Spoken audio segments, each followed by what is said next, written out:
Hello, O'Neill. I hope everyone's having a fabulous day today. We are on our third day of winter break. It is Wednesday, December 23rd, and we're hanging out again in my office, library-ish area. And so we're going to continue to read Save Me a Seat. I hope you got to see our text connection bookmarks that I posted on Facebook and Class Dojo that will help you do text to self, where making connections between what we're reading and your own life.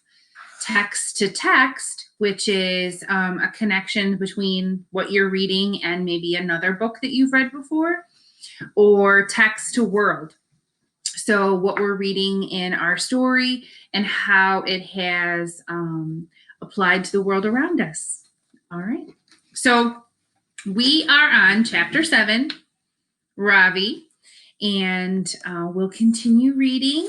Later on today, I'm going to try a Facebook Live cooking show for you, and we'll cook some recipes from Save Me a Seat. So probably about 1 o'clock we'll be doing that, and that should be fun. All right, so we have chapter 7, Ravi. Later, after my evening shower, Appa comes upstairs to say goodnight. I didn't even have a chance to ask you how your first day of school was, Ravi. Is it true that Parima says that there are no other Indians in your class? I tell Appa the truth. There is one other, but he is an ABCD. What sort of fellow is he? Appa asks. Funny, I say, and popular. Tell him your IQ is 135 and that you were first batsman on your cricket team in Vida Madar. That should impress him well. I don't need to impress him, I say. He already wants to be my friend. There's no harm in showing off a little. You were top of your class at Vida Madar. Does your new friend know that? I don't tell Appa that it's Miss Beam, not Dylan, who needs convincing. If my parents find out that she suggested I need special help with my English, they will insist on coming to school to complain. When Amma comes in next to say goodnight, she tells me, I'm making vegetable biryani in the morning for you to take with your lunch, with cinnamon sticks and coconut milk, just the way you like it. Thank you, Amma, I tell her, slipping the postcard I received from Pyramid a few weeks ago between the pages of Bud, Not Buddy. To save my place, Miss Beam only assigned us the first chapter, but I am really liking the story very much, so I've read up to chapter 8. Maybe that should be our next book. Don't forget to say your prayers, Raja, Amma reminds me. Then she kisses my forehead and turns out the light. My first day of school in America is over. And though it wasn't perfect, I did make a new friend. Not only that, thanks to Appa, I have an idea for how to fix things with Miss Beam. She told us that in the morning we will be starting with math, and that is going to change everything. All right. Chapter 8, Joe. At 5 o'clock, Mom comes upstairs to tell me that dinner is almost ready. I made meatloaf, she says. The recipe is from Bon Appetit, so it ought to be pretty good. My mom is a great cook, and even though I don't want to eat dinner with her, I'm so hungry now and I'm actually seeing stars. The phone rings and Mom goes to answer it. I hope it isn't Dad checking in from the road. The last thing I need is for him to get involved with this whole thing between Mom and me. He's probably just to say what he always does. Man up, Joe. The whole house smells like meatloaf. I try to ignore it, but I don't have the willpower to pass it up. I pick up my fork and start eating my dinner as fast as humanly possible. If I make sure my mouth is always full, Mom can't expect me to say anything to her. As soon as my plate is clean, I head to my room and read Bud Not Buddy. Miss Beam told us to read the first chapter, but it's only 8 pages long, so I decided to keep going. See, look, Robbie and Joe have something in common. I'm a pretty decent reader when I'm not distracted. Plus, the story is good. It is about an orphan kid named Bud Caldwell, and there's something about the way he talks that cracks me up. Like instead of saying all of a sudden, he says whoop zoom sloop. I just love the way that sounds. Whoop zoom sloop. When Miss Beam wrote an assignment on the whiteboard, Dylan turned around in his seat and made a joke, calling it Pud, not Putty. Miss Beam didn't hear it, but Lucy Mulligan did, and she laughed so hard she almost fell out of her chair. Miss Beam gave us another assignment to some corny personal collection project. Whatever it is, she didn't write it on the whiteboard with the other homework. Instead, she just told us about it, which means now I can't remember anything she said. I tried to take notes, but she was talking really fast, and they started mowing the grass under the window. So the only thing I know is that the project is due Friday. I wonder if Miss Frost forgot to tell Miss Beam about me. I hear my mom coming up the stairs, so I quickly stash the book under my pillow, roll over on my side, and close my eyes. She knocks a couple times, then she opens the door a crack. Joe, she whispers, honey, are you awake?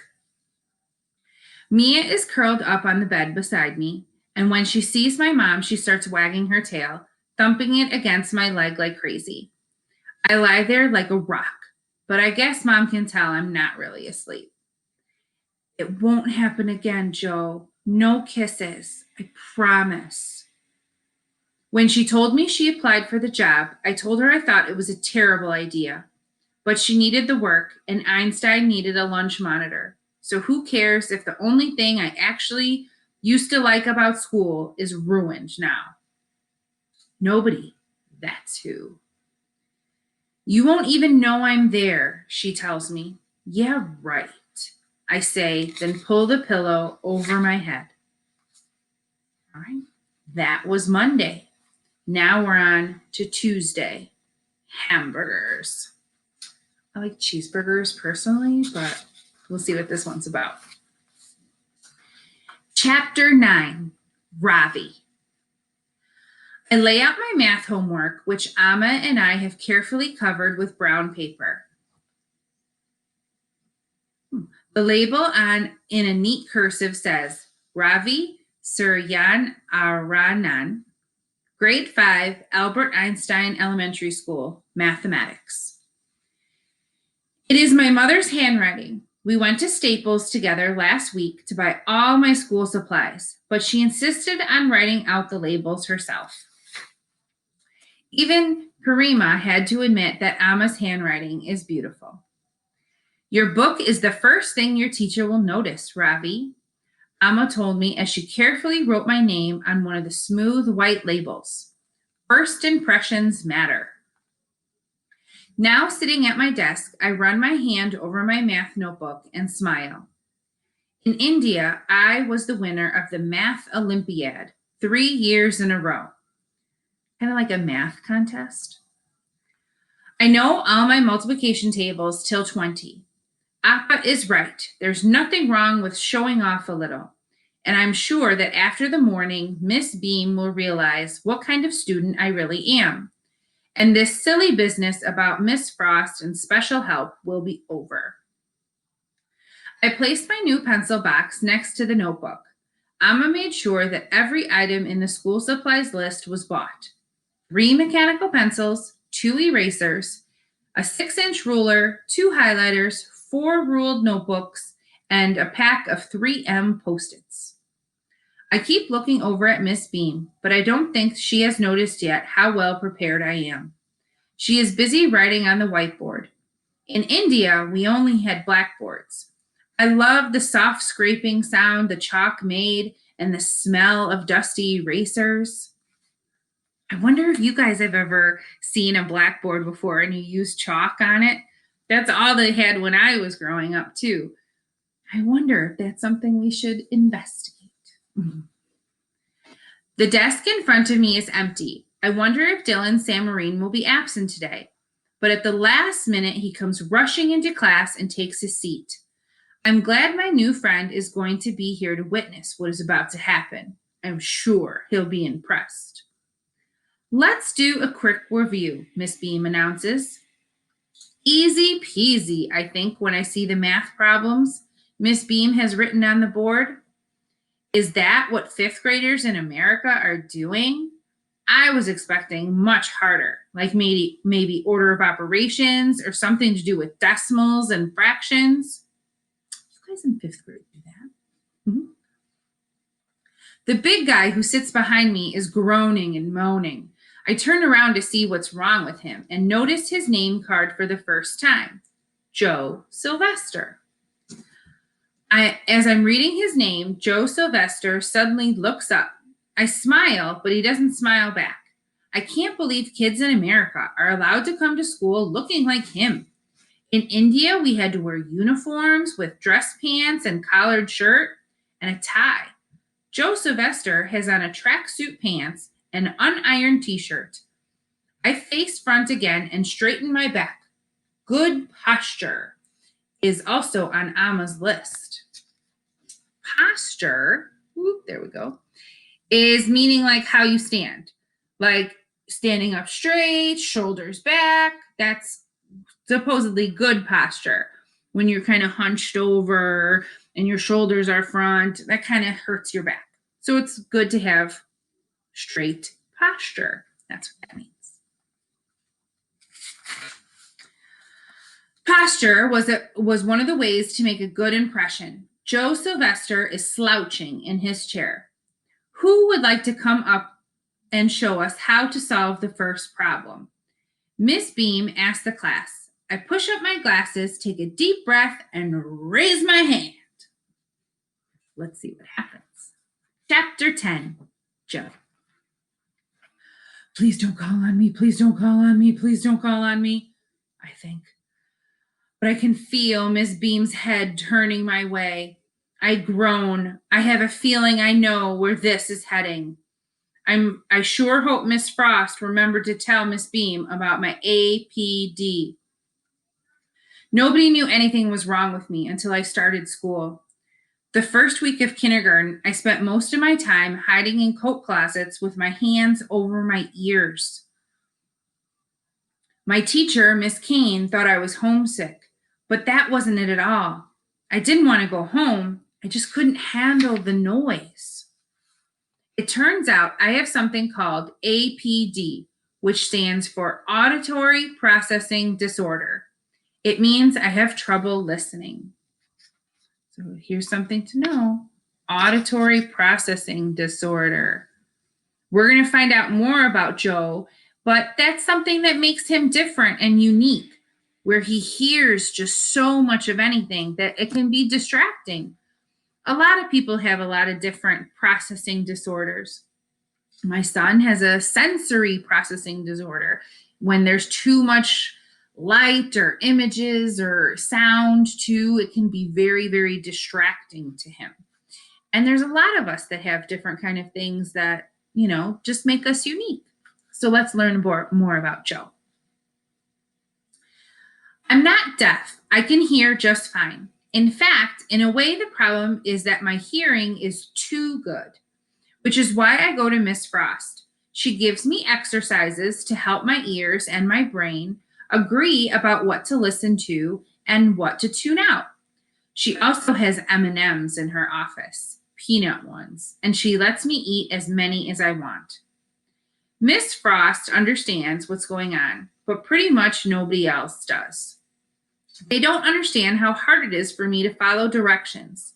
When the electric pencil sharpener is going, or the door keeps slamming, or I'm worried about whether someone is about to sneak up behind me and do something mean. They also don't understand how much I hate to be put on the spot. like when my teacher calls on me. As Miss Beam turns away, I slide down in my seat. Even if she knows about my APD, it doesn't mean I'm safe. Sometimes teachers think they're doing you a favor by treating you like you're no different from anyone else. The thing is, I am different.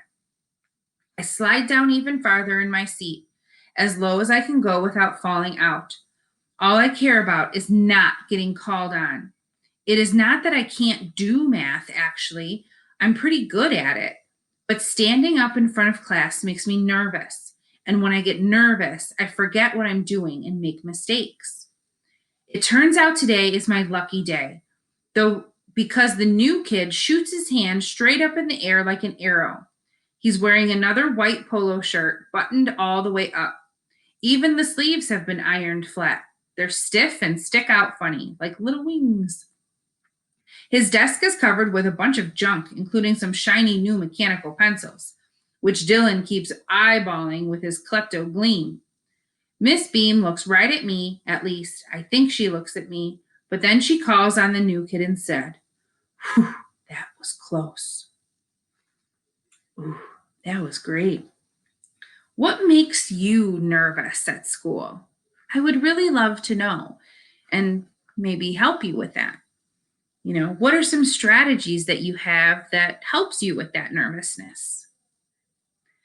I remember when I was in 5th grade, I hated reading out loud. Can you believe it? I love reading now. I didn't read well. I would skip over words, my tongue would get tied, I would not say things, pronounce them properly.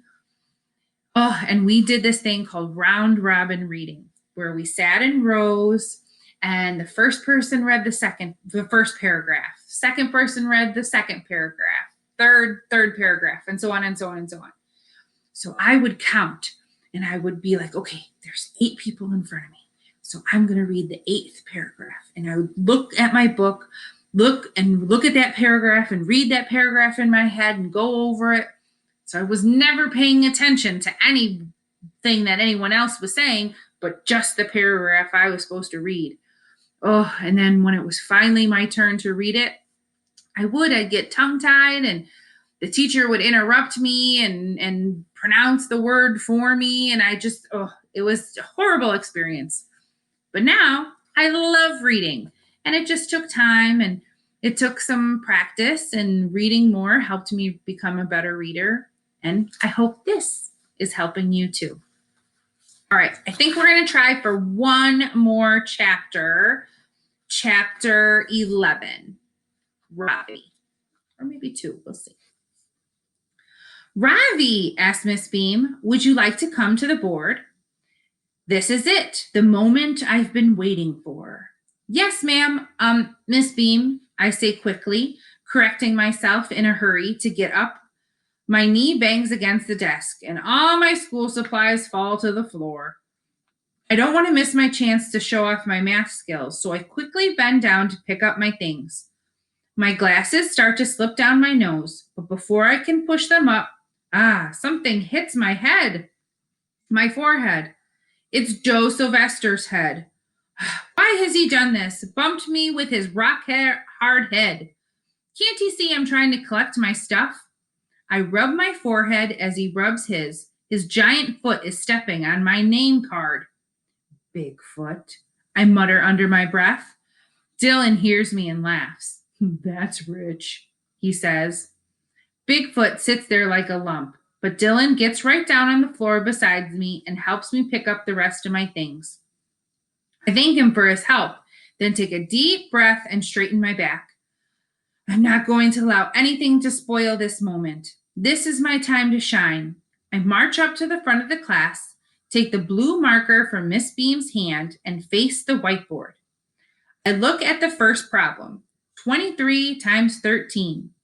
I close my eyes and the answer comes to me in a flash, 299. But I'm not going to blurt it out and take a bow. I'm going to show Miss Beam something she's never seen before.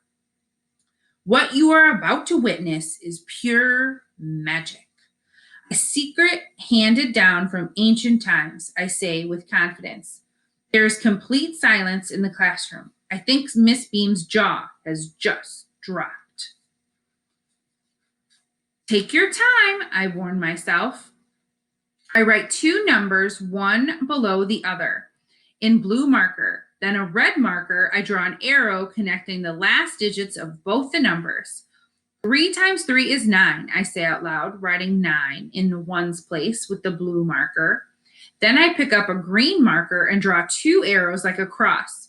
2 times 3 plus 3 times 1 is 9. I use blue again to write 9 in the tens place. I look at the class. No one is moving. My plan is working perfectly. I draw an orange arrow connecting the tens digit of both the numbers and then pick up the blue marker again to write 2 in the hundreds place. The answer is 299. I proclaim, underlining the answer 3 times in purple, then replacing the cap on the marker with a satisfying click. Everyone is staring, shell-shocked at the board, amazed by what I must have done. Dylan Samarine grins and winks at me. I think he is impressed. If this performance has not impressed Miss Beam, as well, nothing will. Ravi, she says very slowly, looking at the arrows on the board. Your answer is correct, and your method is colorful, but what can she mean, but? We do things a little differently here. She goes on, giving me a pity look again. Next time, we don't need to see the arrows, just the numbers will do. Oh, well, what Ravi was trying to show everybody is called verdict math. So it uses a bunch of different arrows or different kinds of strategies to show multiplication. So verdict math. You know, I know in our Eureka math, we use so many different strategies, and, any strategy is okay. So I don't know what this teacher's problem is. He got the answer right. He just used a very different strategy. Let's find out more. The purple marker slips from my hand, falling to the floor. First, my manners are too Indian for her, and now my math? What will the next humiliation be, I wonder, as I walk back to my desk? Humiliation. That's another one. When you're getting made fun of, or you just feel it's more than just embarrassed, it's just like hurt feelings and scared and sad, all tied into one. So that's humiliation. As if an answer to my question, I suddenly feel my feet go out from under me. I have tripped over something. When I fall, my glasses go skidding across the floor. What's the matter with you, Pud? Dylan calls out. Why did you trip the new kid like that? What have I done to deserve this? I haven't said a word to Bigfoot, or Joe, or Pudding, or whatever his name is. First he bumps my head, and now he trips me with his giant foot? Oh my goodness, are you hurt, Ravi? Miss Beam asks, rushing over to where I'm lying on the floor. I want to show Joe Sylvester what I think of him and his giant foot.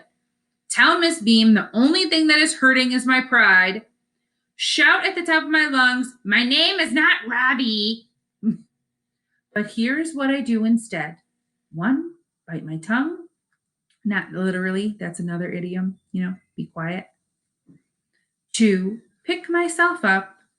3, go and get my glasses.